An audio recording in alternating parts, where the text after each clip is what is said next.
MadLab Performance presents The Lab Podcast. Here's your host and chief mad scientist, Dan Gilbert. Hello and welcome everybody to The Lab. I'm sitting here with Alec, Bulat, executive producer, fitness coach. Alec, how you doing?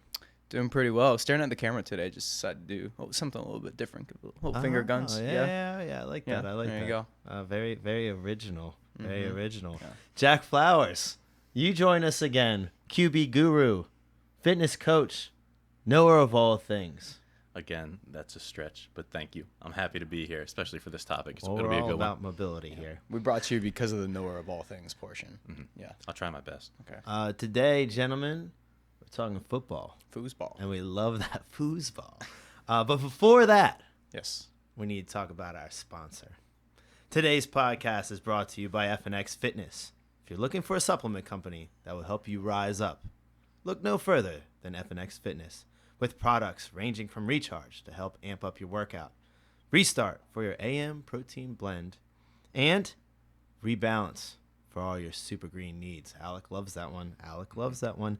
Whether it be gaining muscle or just looking to live a healthier life, FNX will help you get there. For 15% off of all FNX products, use the code MadLab. That's a capital M, capital L. Make sure you put that in at checkout, and let's get you one step closer to all of your nutritional goals. Nice. Thank you so Well much. done. Thank you. Other way. I'm gonna break Yeah, it I'll that say, way. Don't snap my All computer, right, please. let's put this down here. Wolf dog, don't step on that. This is the wolf dog. Once again, no explanation. She looks so comfortable right now. I don't think she looks conscious. She's not conscious. She's not, It would be why. Gentlemen, football. Yes. Yeah. Let's talk some. So I think that we've talked sports specific exercises before. We've talked sports and athletes before. I think that football is an interesting game because of how complex it is. You have 11 on 11. It's not just 5v5. A lot of people are doing much different things on the field. So I want to kind of dial in and figure out what some of these positions should be doing outside or off of the field to better themselves on the field. Mm-hmm. Absolutely, man. I think it's important. I think that's, as you were saying, there's such a distinct difference between positions on the field, right? For sure. I mean, we'll go into this very soon, but linemen are very different than running backs and et cetera, right? Yeah, it's something, I mean, maybe you can find it in basketball too, but just the variance in body size and body shape and I guess just that generally in the sport of football is pretty impressive. Yeah. Second only to maybe NBA. You see some pretty cool comparisons with Yao and Spud Webb and stuff like that, but you can definitely get that with Spud football Webb too. reference. I love it. Yeah. Turn up. Yeah. There you go, man. And just so we're clear, gentlemen, I think no matter what sport you're going to play, there are some foundational exercises, some ways that you need to be able to move with resistance and with some power that are just across the board, almost non-negotiable, right? 100%. We want to be able to squat well. We want to be able to hinge well. We want to be able to pull and push horizontally. We want to be able to pull and push vertically, right? Yep. We want to be able to do some unilateral stuff. For sure. Everybody should be able to sprint with good form. So all of those we're not going to go, running backs need to sprint forward. We know this, Right. But every position should be able to sprint. Everybody should be able to get triple extension and do those things. We're not going to go, all right, safeties, barbell squat, right? Everybody should be able to get under a barbell if you're on a football field, especially if you're trying to be competitive, right? So we want to be able to do those with resistance. Is that all? Are we all in agreed? Yeah. 100%. I feel like, There. I guess the question I had initially for you all is, of the overarching lifts, do you think one's most important? I have a couple buddies who are still in football. My brother was playing at Salisbury, so I asked him. And I have a buddy who coaches D2 down in Texas too, just what they think would be some, just the general best lifts for football players. And they immediately got into cleans and stuff. So even before that, I guess kind of backtracking, you mentioned squats. Yeah. I think for football specifically, being able to deadlift and being able to hinge properly is a huge one as well. Yeah, for sure. Interestingly enough, kind of back to our last week's conversation, I don't know if I would actually say cleans are exactly necessary. Agreed. Right? I agree with that. I think hinging is. I think the ability to hinge is completely necessary. And hinge with power. Yeah, Like, there's hinge with lots of power. ways to develop power through it. Exactly. Yeah. I think that's the part that people get they misinterpret is they think Right. the clean is like the only way to develop that type of hinge power, right? But it's just not the case. They just, they aren't really aware of the different exercises that you can do to replicate that type of motion, right? And I think a lot of power that you're generating on the football field is unilateral in nature anyway, point. right? Yeah. So like you might do something you could do like you could do really like a sled push, right? For power. So you could do like a short sprint or something like that, or you could do like a band resisted single leg jump onto another leg, or you could even go bilateral and do like a broad jump that way. So just much simpler, easier uses of your time than teaching clean to a bunch of players at the same time. And I think the clean is a great exercise, but I just an end all be all. I don't see it as much. I agree with you with that. Yeah, I would say squatting is hierarchy wise, right? Squatting is a more important motion to know than the clean, for sure. I would think you would agree with me on that one. Yeah, it teaches you how to create those angles at a pretty simplistic level. And also, you can add a lot of resistance without nearly as much, cueing and coaching, and danger to the person. Not saying those things don't exist with a squat, just not nearly as much as a clean. Yeah. So yeah, I mean, it teaches a lot of great core control, good foot stability. So all of those things, yeah. You mentioned unilateral movements, and the first thing that popped into my head is core control. As an athlete, especially with so many, it's just such an open chain sport. Anything can happen at any time. Being able to stabilize, especially in those kind of split stance unilateral positions, is enormous. So just really wanted to make sure not to overlook core in favor of maybe some of these more compound movements. It's pretty cool that like squats and deadlifts are kind of synergistic in that in some ways getting better at one can help you get better at another. But I feel like it's really important to emphasize one, unilateral movement, but even more importantly than that, I think, is just general core strength and stability, especially for football. Or at least an contact understanding of the core so that sports. people can use their core in different lifts as well. So sometimes I think that your core specific movements help you understand what your core should be doing in your more complicated lifts. Yeah. And then sometimes you don't have to program as many of them to a certain point. Like there's a threshold with everything. Yeah, absolutely. And I think that, I don't know, maybe I might be alone on this one, but I think that if you know how to brace correctly and you know how to do like good core control during bilateral motions like the squat and the deadlift, you are going to get that development in the same respect. For sure. Right? And so, I mean, it's not like after a certain point, I guess you don't have to just train like 50 different plank variations, right? And I think almost as to kind of your point though, Jack, is that there's a certain point where it's really more important to kind of just work on those unilateral motions, like let's say single leg squats, right? For instance, we'll take that as an example, and being able to brace and stabilize yourself through lumbopelvic hip complex. I'm just going to throw that big one out there. Basically, your trunk as a whole during those types of motions, right?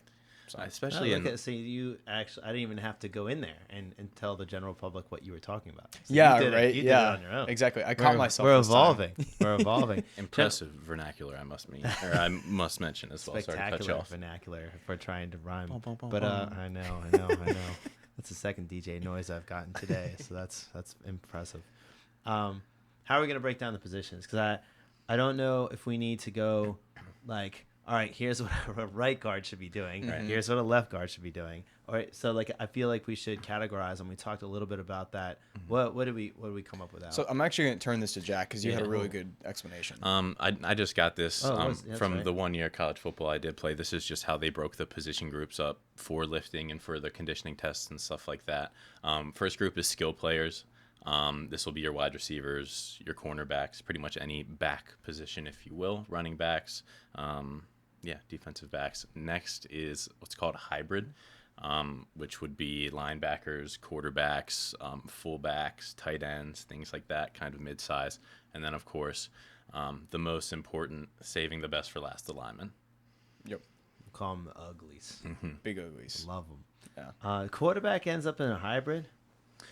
I guess, and this is the point we can talk about a little later too. Can we separate quarterback? I think. Well, it in depends this? on. I mean, it totally depends on play style. I think, but yeah, absolutely. I mean, I guess if you're more of a running quarterback, if that's how you're effective on the field, it makes a little more sense to train skill movements. Yeah. But if you're more of a pocket passer, a little Pillsbury throw boy, I feel like you might be able to get away with some more. One of the greatest nicknames in all of sports. You can't beat it. Was that the Kentucky quarterback? Mhm. Yeah. He wore like 22. I think he died. Really? Oh, that sucks. Yeah, if he Rest has, in then peace. yeah, rest in peace for sure. But All right. Jared Pillsbury Lorenzen, Doughboy. Yeah, that's him. is that who it was? Legend. Dude, yeah. Man, that's a throwback I know, reference right yeah. there. I was going to say, I haven't thought of that Pillsbury in a throw long boy, time. the hefty lefty, because he was left-handed, right? Exactly. You Yeah, got it. yeah. Dang, Yeah. Jack, bringing it back. I like it. I'm telling you. It's good stuff. Apologies to everybody if he is still alive. Yes, which I that- really hope is the case, but for some reason I feel like it's not. But He's probably that's it. listening right now, being like, "What the hell? I'm still alive." Well, then he Come just on." needs to comment and just Yeah. like, share, and subscribe. Get him on. But yeah. So I would like to separate the because I think that we can talk about that differently. Gentlemen, where do you guys want to start? Dude, I think quarterback guru should start us off with quarterback. How about that? Yeah, let's start Yeah. with quarterback. Yeah, let's So get we're right talking like lifts specifically, or just generally exercises? I think exercise. I say generally exercises. So Cool. I think that we should take this and we should assume that they are now a more advanced mover, right? They're good at all their core lifts. They can do that. They're not crazy asymmetrical. They don't have like all these crazy mobility problems. So we're not gonna be like, oh, you need to do a single leg hamstring stretch, right? Right. And we're not gonna get into that, and then change our voices too as well. So we're not gonna do that either. But yeah. So Quarterbacks. more advanced movements that are gonna help in the position specific. Yeah, I think like lateral bounding in terms of getting depth with drops and stuff like that is really important. What's really often overlooked with quarterbacks is the ability to transfer your weight. So stuff like single leg hop is a great exercise. I feel like that's really kind of basic, but just embodies all the principles you want. I mean, you want to be able to load and be able to explode in a really short period of time. They have really cool graphics in the NFL now that track like release and how long it takes quarterbacks to get the ball out and stuff like that. So just to be able to move efficiently through those ranges of motion and have your weight on balance to let it fly whenever you want to, especially at higher levels, is absolutely necessary. And off of that, That's a really good point. I know. I was Continue. gonna say, I Sorry. haven't thought of that one at all. Quarterback guru, knower of all things. That makes, well, see? it's Not something as I definitely struggled with, and especially a lot of younger kids, maybe even high school athletes, as they're going into their body, that proprioception, that weight distribution is definitely a little off. So once you can hone in on that, you can really start to put a lot of zip behind your throws, and I think that's really important. But on that zip behind your throws point, rotation through extension, things like, I can't remember, of course, it's just the rotational landmine press, I guess is what you call it. I think that's a great one for throwers. And then any sort of like pal off rotation or anti-rotation exercises, I think, are really, really important too. The rotation that Jack's talking about is through the torso, and then the extension he's talking about is through the hips. So we want to try to get mobility of our torso through use of our hips, right? So our hips are going to flex and extend, and our torso is going to turn and kind of support that power movement from the hips. Yeah. I don't know what you all would add to it. The last thing I can think of is, of course, just taking care of your rotator cuff in your arm, especially, I mean, that's pretty common within the baseball scene, that throwers want to do that. It's a little less common in football, so definitely something to emphasize for any young throwers out there. Take care of your rotator cuff. Yeah, I think that's really important. I think like some good like pull and external rotation movements are probably important. You're probably you're internally rotating a lot in that throwing arm, right? Because you're just constantly. And I'm not very well versed on proper throwing motion for a football, so I'm assuming you're at the You very even end, rolled the hand you're over. rolling You had the hand. the thumb down. Yeah. You did a great job. Did I? Okay, thank God. All right, cool. All right, I feel a little accomplished about that. Good.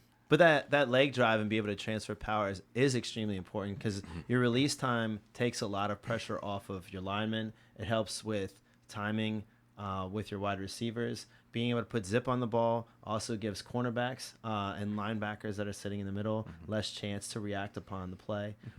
So all of those things, I mean, that football is a game of inches. So every inch that you gain as to your advantage is important. And that's what we're looking at, especially the higher levels you get. You're looking to gain just the slightest edge because everybody is so athletically gifted at that point, right? Each new level of play, right? Whether you're high school, then college, or pro, or whatever. So, For sure. yeah, I think that's a really good point. Man, that was really well done. Sir. Do you want to move on? Is there something else that you want to talk about the quarterbacks? Do you want to get into I think if you have a more mobile quarterback, then we would just dump them into the next group skill players. Right. Is that what you want to do? I think that'd be cool. Yeah. Yeah. So then you would probably do some of the same things with skill players. Yeah. So what are we looking at? So Dan, let's go ahead and take it off with you for a little bit here. If you had a skill player that came to you right now and said, "Hey, I want a front squat," I'm gonna somehow work that into every single podcast episode. I'd be like, "Hey, your sport is unilateral. Let's work on some unilateral explosion and balance here." So for a skill player that comes to you and wants to train with you, right? What would be some of the things that you'd be taking them through specifically to get them better at, let's say, like either wide receiver, running back, cornerback? I think I would want to work on deceleration, right? So I want to make sure that their lateral deceleration is really good, and then I want that reacceleration to be like amazing as well. So I'd want to work on, if I had that down to a science, then I'm going to start to work on our cutting drills, and then I want them to react to a stimulus. So I want to work on actual agility, right? So I want them to be like running at something at the last second, have to cut left or right based on something that I dictate. So actually, I want you to talk about this a little bit more, because we talked about this when I first started at MadLab, and you talked about your definition of agility is different than a majority of people's definition of agility. Break that down for us really quickly. So essentially, if I'm telling Alec to run, I think that there's a big difference between change of direction and agility, right? If I have Alec run at a cone and I'm like, you're gonna cut right at this cone, and then he's gonna cut left at the next cone, then he's working on change of direction. He knows exactly what's going to happen. If I have him running at a cone, at the last second I go left, or at the last second I go right, and he doesn't know which one is going to happen, now he's reacting to a stimulus that he's not sure of. Like there's maybe only a couple options, but he's still not sure what's going to happen either way. That becomes agility. So that reaction is so important to sports, and it's often not trained, right? And then people think they're working on agility, and they have an agility ladder out. And really, they're just working on footwork.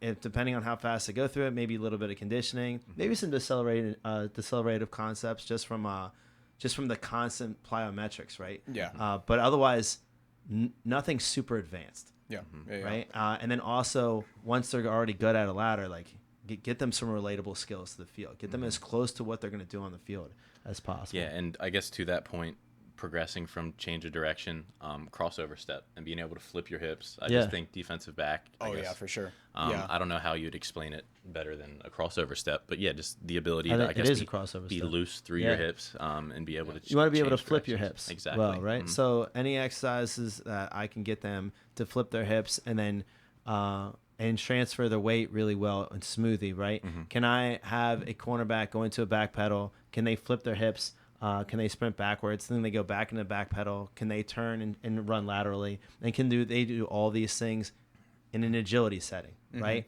Just based on a reaction to me, a reaction to a wide receiver, or some kind of dummy wide receiver that we throw out there, right? Can they do that? Now you were working on some stuff with one of our wide receivers the other day.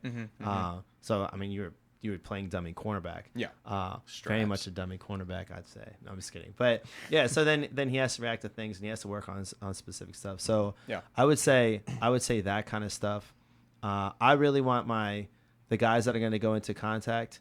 I really want them to, like my running backs, my wide receivers, my tight ends. I really want them to work on an anti-rotation through their core in a couple different positions. So I think that's really important too, and that's something that's not always worked on either. Yeah, absolutely, man. And I think for skill positions too, I think one of the things I think about as well is just that I think this kind of comes with a lot of the training that we were just talking about, as far as like the stability and the ability to cut back and forth, right? Because if you think about like ACL rehab, a lot of times you're doing like dynamic lateral movements, right, at the very tail end of an ACL rehab, I should say.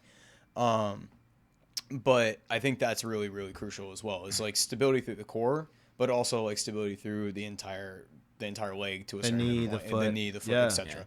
Right. Absolutely. So that would be something that I would kind of add on. But other than that, I think you guys kind of hit the nail on the head. Yeah, I guess the last thing I would add to it, we talked a lot about, I guess, just general exercises, but lift specifically. I think to your point on just being able to stabilize through your lower body and through your core, we just going back to the unilateral point. I think for skill positions, that's probably the best thing to work on. I don't know if you would disagree at all.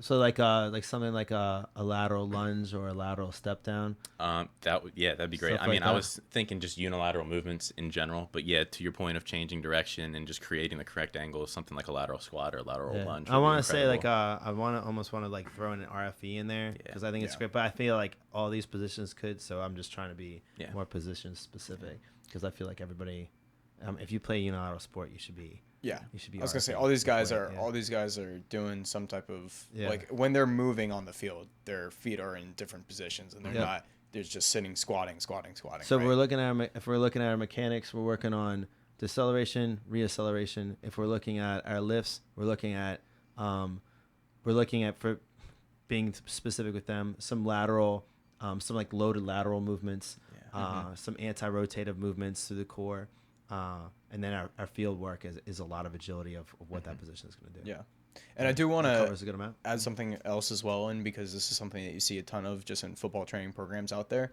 and that's the bench press, right? And for its importance for skill positions, right?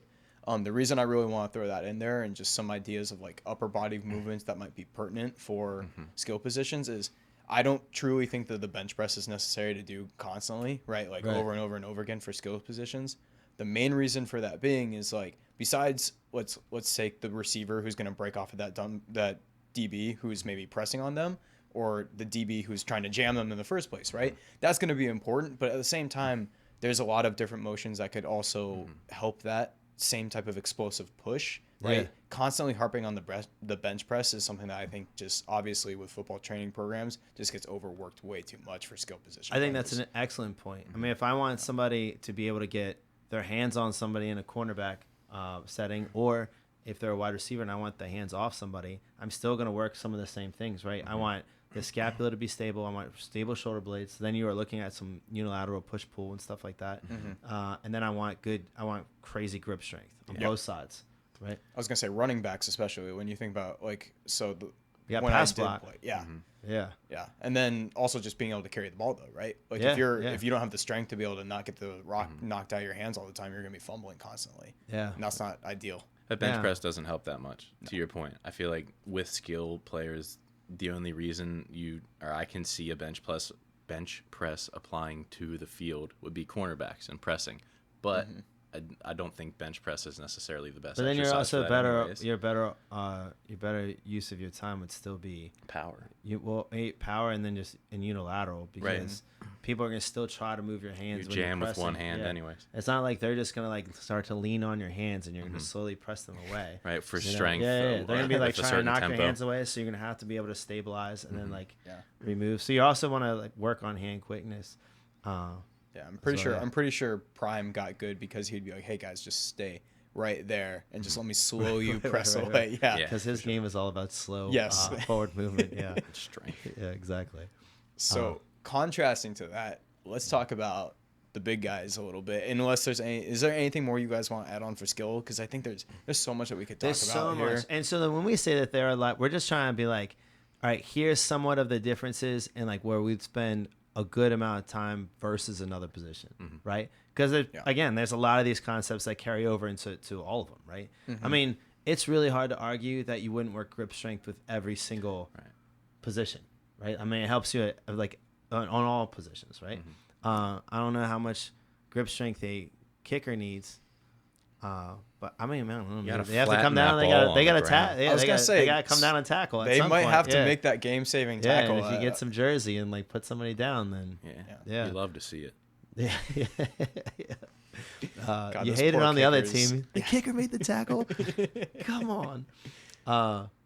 Yeah, let's talk about the big guys. Yeah. Let's talk about the big guys. Bench press. Do you think this one? I feel like this is the place where it may apply more than any other, and it's kind of self-explanatory, right? I mean, I guess. But I would still say, I would still be with Alec that would not be one of the main lifts Agreed. to me at all, Agreed. right? Because then I would also want things where they're trying to do more stability of the scapula, right?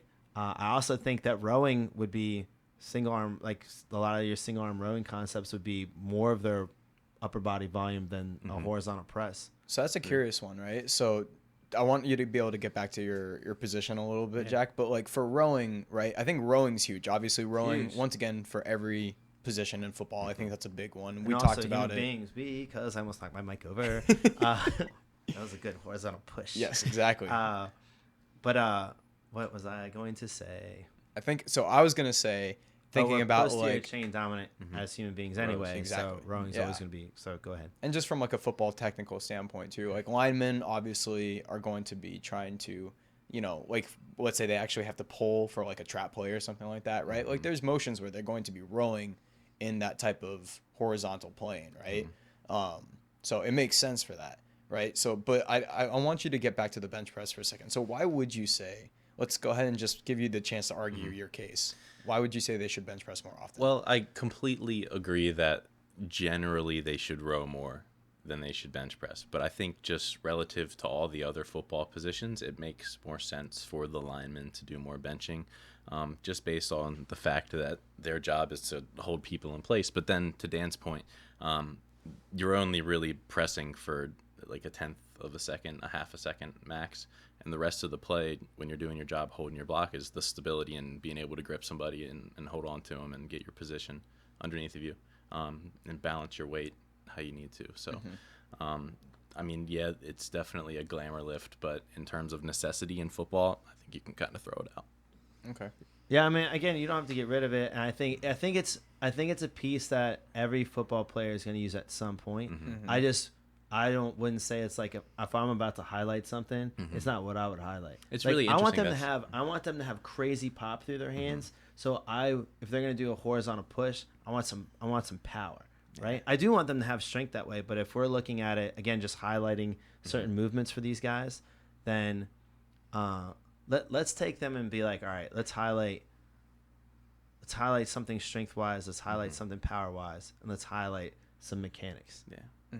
What do you think? And maybe a core. Well, and just I think to your point, the bench press test is fool's gold. I mean, it's definitely most important to work on everything other than that. I was gonna say it's probably worked on the most when they're about to go to the combine.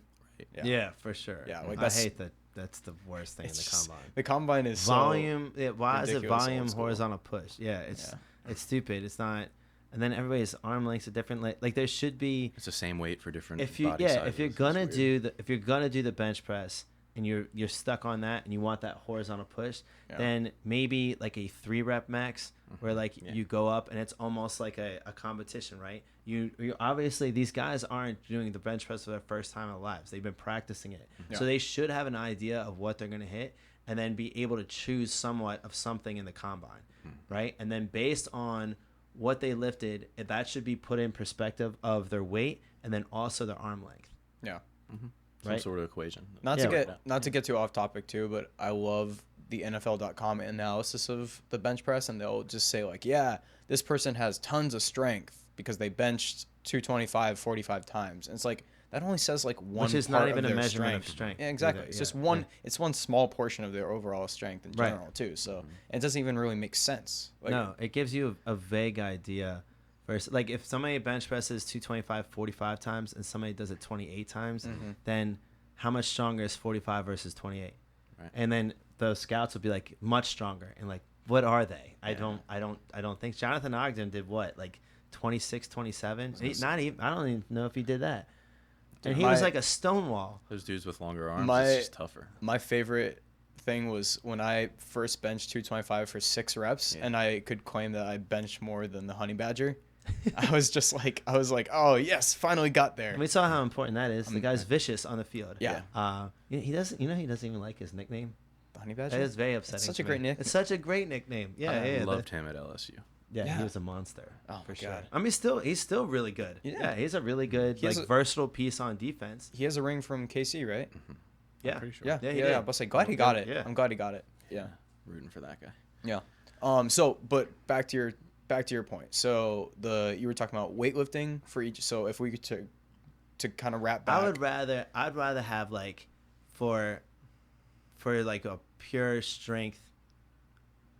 If I was gonna do something pure strength for them, and I was like gonna highlight one exercise, like a low sled push, Cool. right? To get some crazy leg drive with with an S ton of weight on it. I feel like it's really sports Right. specific. Right, too. now we're Makes gonna sense. censor ourselves on that one. You said just S ton of. Yeah, I'm saving it all Family for you friendly. guys. So then when you guys decide to curse, you don't have to feel like you hold back as Okay. much because you're like, all right, well, we can have 3 curse words that we can say on this because I don't know how you guys' minds work, and I'm just guessing that you guys have quotas.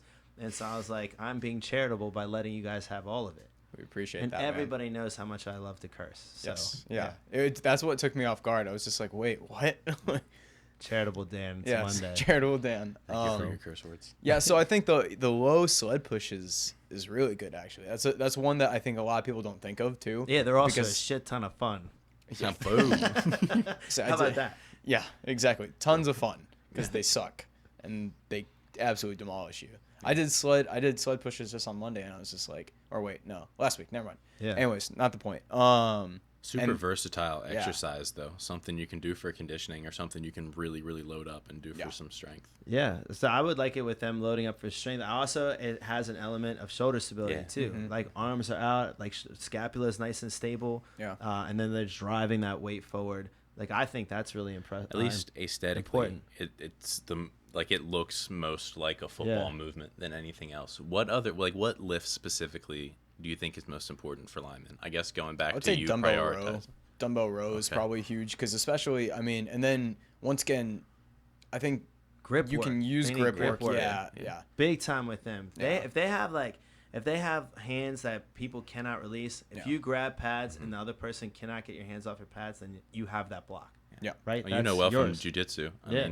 I guess you can explain how difficult it is to try to get away from somebody Yeah. who's got mitts. Or you're a defensive lineman and you grab the offensive lineman where you want them and then you can move them somewhere. Then you're gonna shed that block. That's Yeah. yours, right? You've got that win, and then it's just up to whatever's gonna happen and how you can react to whatever skill position player is that you're trying to eat for dinner. Yeah. So Exactly.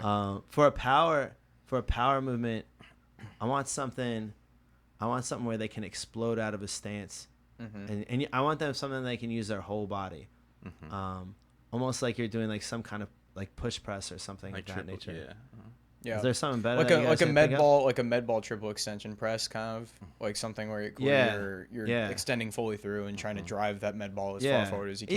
Even honestly, Yeah. if they're just doing power into like one of those like into a tackling sled, Yeah. or into Yeah. a bag, right? Or into pads that you're holding, Yep. and just work on like explosion through that. Or you can have somebody like you can do band resistant that way too, right? And then have them explode into something like I would want that. That's something for power, like where they can use their whole body out of a stance. Yeah. Right. And whatever stance they're gonna be in, likely a 3-point stance, but You work that with landmine stuff. I mean, like yeah, you could work that with landmine stuff.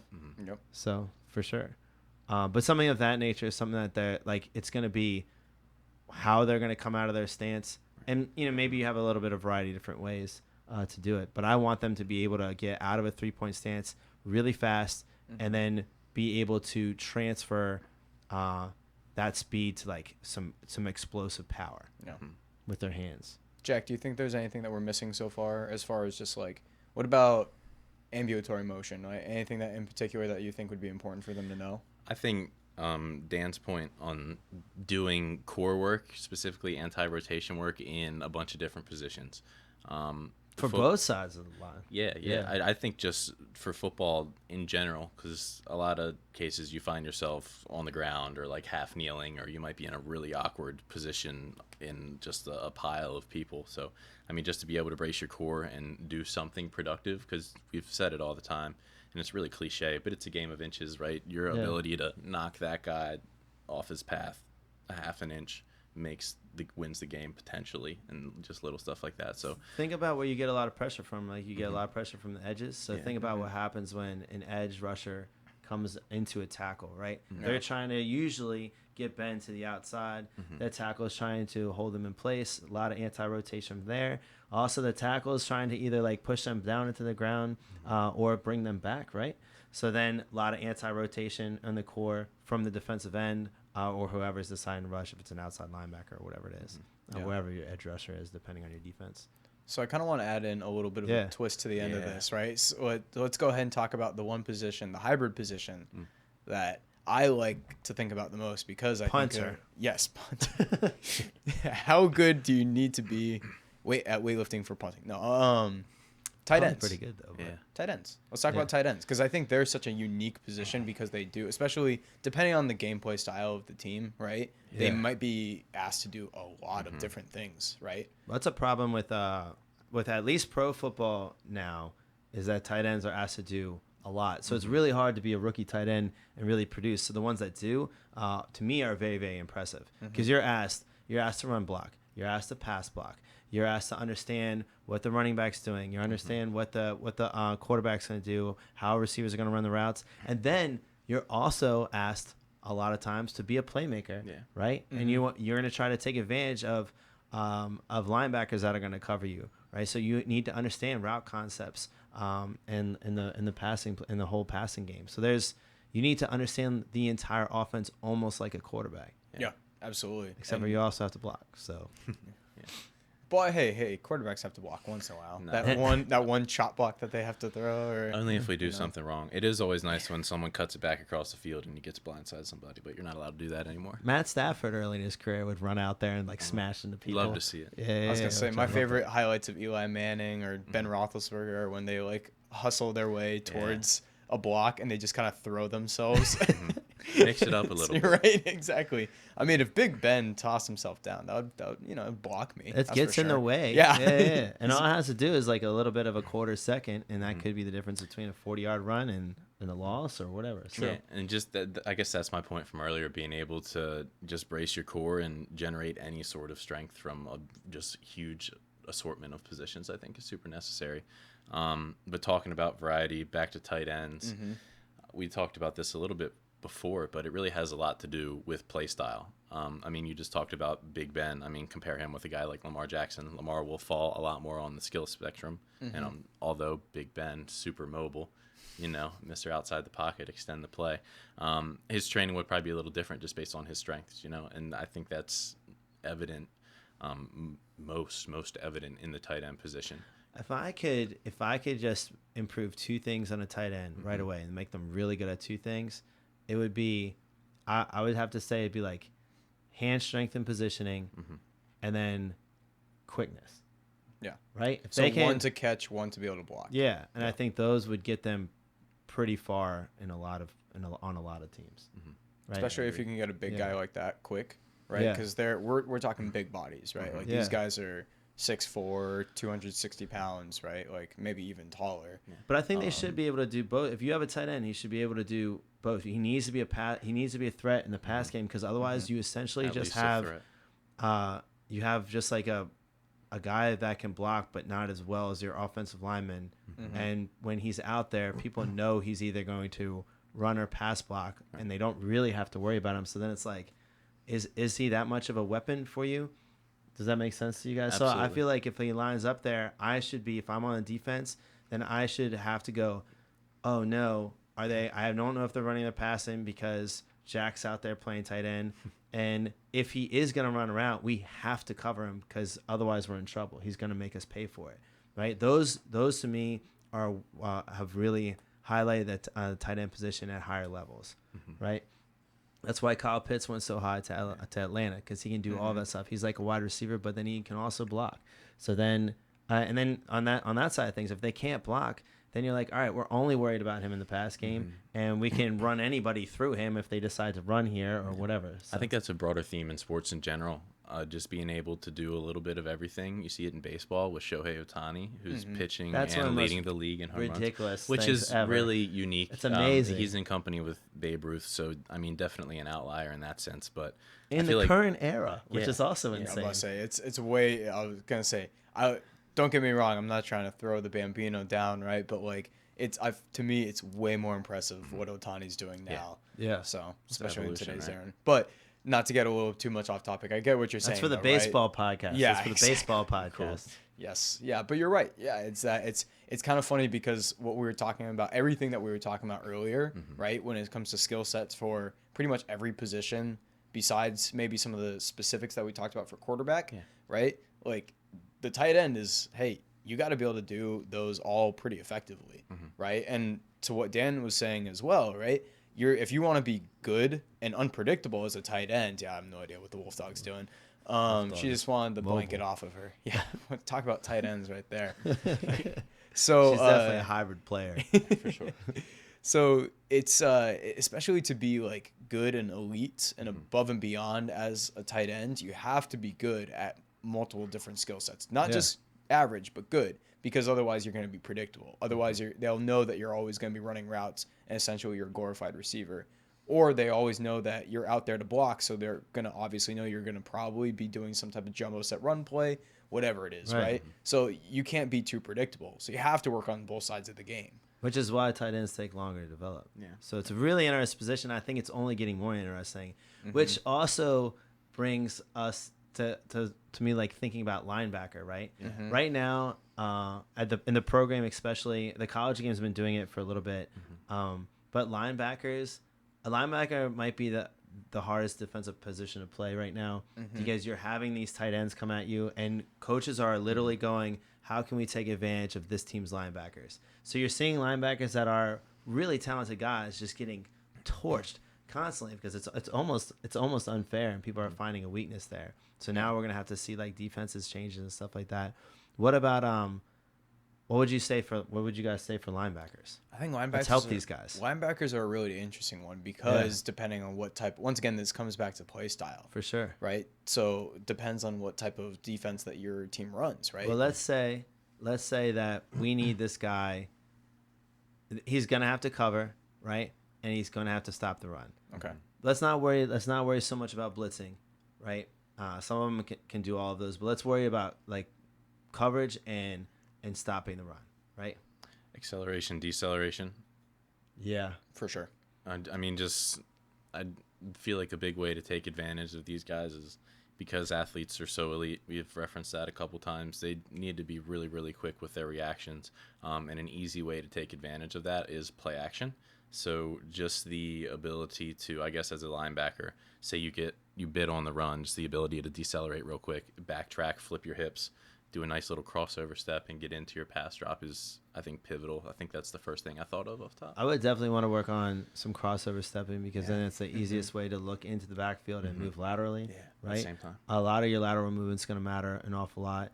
And I would treat some of it just like some cornerback drills because I want my linebackers to be able to cover. And even if they're not strictly covering, they are looking for that run game, they're still going to mirror some of those movements that a DB would do as well, right? I was going to say this might just end up being kind of me echo chambering you guys, but at the end of the day, I kind of think your reference on agility, right, is almost most important, in my opinion, defensively for the linebackers, right? Because they need to be able to react to the different type of stimulus more so than any other position, right? Because DBs more often than not are not going to be asked to protect against the run, right? Not as often, right? Right. They usually have a specific thing that they're supposed to do, and they might have their run cues and stuff. But the linebacker generally has more responsibility that way. Exactly. Right? And D-line for the most part, right? They're attacking the quarterback or backfield or whatever it is, right? For the most part. So they have a little bit more set responsibility, where the linebackers, as we were just talking about, have dual set responsibilities, right? So they have to be able to protect against the run. They have to be able to, protect downfield as well. So at the end of the day, that stimulus and that reaction to it, and what you were talking about specifically, Jack, right, where you were saying like they have to be able to like see that it's play action, cut, rotate, boom, down the field, get into that pass pro, right? So, I mean, it's tough. I want my linebacker to be able to be agile and react to stimulus, and I want him to be able to blow up human beings. Yeah, for sure. Yeah. So explosiveness to that lower body again, right? Yeah. I want something like where he's running up and a guard, even a pulling guard comes up and he can shed the guard, or he can even blow him up, right? Or he can blow the running back coming out of the hole. That's or a fullback coming out of the hole is trying to block for a running back, right? Or once he gets to the running back, that he can put that running back down right away. Yeah, that's why I think those outside linebackers, those like Deion Jordan types, right? As an Oregon, just throwing that out there as Oregon guys. They're very interesting because like Deion Jordan was drafted very high. Yeah, number 5. It was a very surprising draft. I remember that. We were excited as Oregon fans. But I find those linebackers really interesting because he's outside linebacker, right, hitting kind of that D end role as well. It's really interesting because they're so lengthy, so explosive, and so strong. But at the same time, I think he ran like a 4.640, something like that as well. He too, did, right? which I think is what like propelled him into that top Yes, 5. yeah. Which, no offense to him in Oregon, should not have Hey, at the time, because it should have been more about just complete production. yes, of Instead, course. yeah. Yeah. And I mean, like, once again, I'm biased here. And also, side note, I've seen him in person. The guy's a freak of nature. I believe that. Like, yeah, you yeah. see, I stood next to him. He's an entire foot taller than me. I think he's 6'6". He is. DNs Yeah, and yeah, outside yeah. backers, I think, are Yeah. just different breeds of human being. They Yeah, have those a are little crazy alien in 'em. athletes. Freaks. Yeah. It's just wild. It's wild to like, and just what they can do on the field is really crazy as well, right? But I will say he's not probably as talented. Like, for example, though, he's more of a rusher than he is like a pass pro guy. You know, they said So- they did a study on this is talking about your tangents, but we talked about this earlier. But if they did a study, and one of the easiest things to predict from college to NFL is how somebody's going to be as a pass rusher, and it's based on, and obviously their thresholds to size and athletic ability, but the main component of a really good pass rusher is production in college. So if a pass rusher produces in college and they meet some measurables and have enough athletic ability to a certain extent, then that's a pretty good chance they're going to be successful in the NFL. If they don't have production in college, good luck. I kind of like this topic, and I'm okay with this tangent. So let's continue on it. Yeah. Why do you think that is? I think that pass rushing takes a lot of mindset, right? So you have to have a certain mindset, right? So it does take athletic ability, but if we have two guys of the same athletic ability and one guy is getting pressures all of the time on like 20 or 30% of his pass rushing snaps, which is wild. That's like really really crazy. high, Yeah, yeah. it's really high. But and the other guy is getting he's getting pressures on like 2%, right? And it's all about pressures to me, not just sacks, right? Because sacks at times can be like sort of luck, right? Depending on what the rest of your D-line is doing, depending on what the quarterback, where he likes to roll or whatever, right? So it's the pressures that you create and the problems that you create for the quarterback. Well, that one guy, it could be a mindset thing. It could also be the way that he studies hand placement. It could be his moves, like just his natural natural bend and like how he uses his hands and how fast his hands are and stuff. Both of them could run 4.6s, right? Both of them could be 6'6", 265.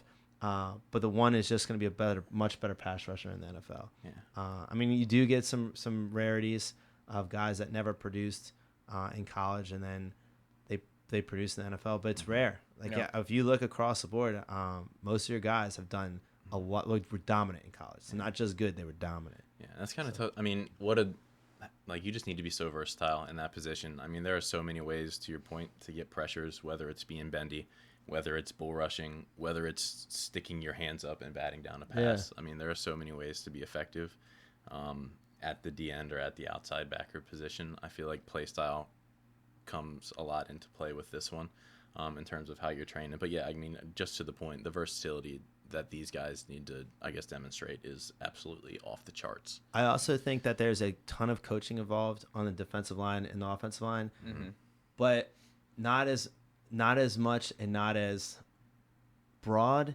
as if you're a cornerback or a linebacker, right? So you can have an ultra athletic linebacker who's really smart and you maybe just was asked to just do one thing in a certain scheme, right? And then you're like, all right, well, I see he did this, but I know from his movement skills and talking to this guy that he's going to be able to do X, Y, and Z for us. We just have to develop him. And I think that they're already pass rushing in college, right? And on the opposite is also more true, just not quite as true, but offensive linemen, if they were productive, so if they could stop pressures and they could kind of stonewall guys, then those guys are going to be much more they're going to be much better NFL players because of the same thing. There's a lot of coaching involved, but there's less compared to those other positions, right? And you're doing what for the most part, you're doing what you're going to do in the NFL, right? And offensive line's a little bit different too because some teams don't run out of natural pass sets, so then you have to there's a projection involved. But if you're playing on the D line, you're trying to beat a guy in front of you, and that doesn't change. Like some scheme fits and changes stuff, but I'm gonna go into you, and if I have a motor, I have a motor. That's probably not gonna change at the next level, right? If I have good hand placement, I could probably start to get better hand placement, but I might be a natural with my hands, and that's really, really important. Am I a vicious human on the defensive line? Is that a question? If it's not a question, it's not going to be a question in the NFL. Right. If it's a question in college, it's probably not going to get better, right? Agreed. So I would say for those reasons. Cool. I love this tangent. We could talk about this we could hours. do a whole nother podcast episode on this tangent, but to make sure that we close out today on relatively the subject that we started with, right? right. Important. Here or there. Ballpark. Right? Yeah. Is there any last tidbits that you guys kind of want to share with everybody? Yeah, I think that a lot of people when they're developing athletes, they think of things either all over the place or they just get stuck on one thing. And so I see people do a million different movements with them where they should be prioritizing some other things, or they'll just be like, my guys just move barbells with strength. Yeah. And then it's like, all right, well, both things there's problems in both, right? I think that you need to take a human being in those movements that we said, hinge, squat, both bilateral and unilateral. Can you horizontal push, vertical push? Are you symmetrical? Like those normal things, anti-extension through the core. Those should be every athlete. Once they get past that general physical preparedness stage, go, what do you do in your sport? What are common themes in your sport, right? Start to work on those things. And then go, okay, you're good at these. Now let's look at what do you do in your position? What are you being asked to do in your position? And then break it down into those things, right? Because that's always going to be, as they get more advanced, the best use of your time is breaking it down that way to me. Mm-hmm. Yeah, I agree completely. I think the biggest thing that comes into my head immediately is not to necessarily track your progression or your ability to do a certain movement pattern by your 1 rep max. I mean, we talked about kind of avoiding that in most of the lifts, but I feel like I always just want to make that point, and I made it last podcast I was on too, that how much weight you can push one time isn't necessarily the best translation of your strength. So working more on power, working more on stability, I feel like is much more effective for sport specific, for football specifically, than any sort of 1 rep max where you're screaming really loud and the whole team's around you clapping. That's actually a great point, because there's a lot of recovery that comes with a 1 rep max. So then if you're trying to 1 rep, like I know teams that run 1 rep max every month. Right? Or they'll do wild. Every 5 or 6 weeks or that's whatever it is. Wild. Yeah, it is. And so to me, that's a waste of their time, because then the athlete needs to be recovered from that. And then you also need to build up. So then you're literally just training them for powerlifting. And it's good that they're strong, but there's other barometers of their strength. Like you could have a good idea when they're doing their strength sets of what you think their 3 rep or 5 rep max is. And you can see that going up and progressing if you're taking notes and programming on something like Team Builder. That's right. Yeah, a little plug there. A little shameless nice plug. I like it. Team Builder, you can be our sponsor too, because we love you.